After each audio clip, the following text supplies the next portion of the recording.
Coach Corey Martin here, and today we're going to look at the backward extension metric and ways in which I look at that as a coach. And our example for today is going to be, this is a freshman, high school freshman, and he's a really prime example for this metric because our focus with him over the past year has been cleaning up his arm path, among many things, but mainly just cleaning up his arm path. And I noticed as we made these adjustments and as things got better, that backward extension reading for him got lower.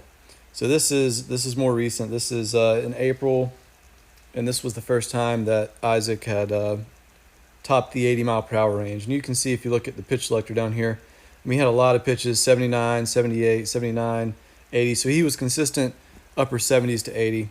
And I like this particular video because, it's important to understand backward extension is measured from where the baseball starts moving and how far behind that starting line the ball travels before moving forward.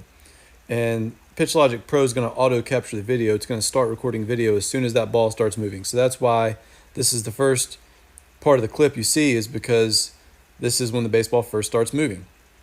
And look at that light pole behind Isaac's glove, because that's a really good indicator of that starting point, because that looks pretty much in line with the baseball. And if you just focus on that light pole as we play the video here, that baseball never travels behind that light pole, which is why this pitch has zero backward extension. I'll play that one more time. So look at where the baseball is, look at that light pole behind them. As we drag and play, you can see that baseball never travels behind that light pole, which is why this pitch has zero backward extension, which for Isaac was a really good thing. This is when he started seeing higher numbers. Now, if we go back to, let's go back to January. Here's a few pitches in January. You can see he had almost a foot of backward extension, which isn't much, but for him, the difference in, around a foot of backward extension compared to zero backward extension was the difference in 74, 73 miles per hour to 80 miles per hour.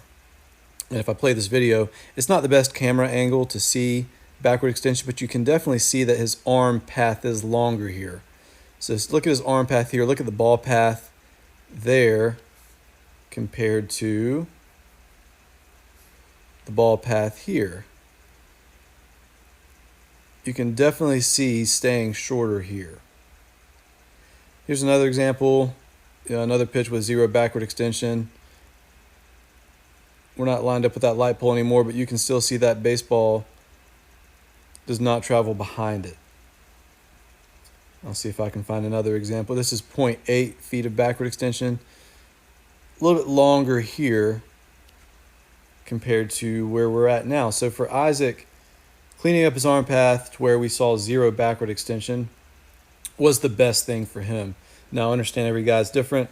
Not every case is going to be the same, but this is just an example of how you can look at that backward extension metric.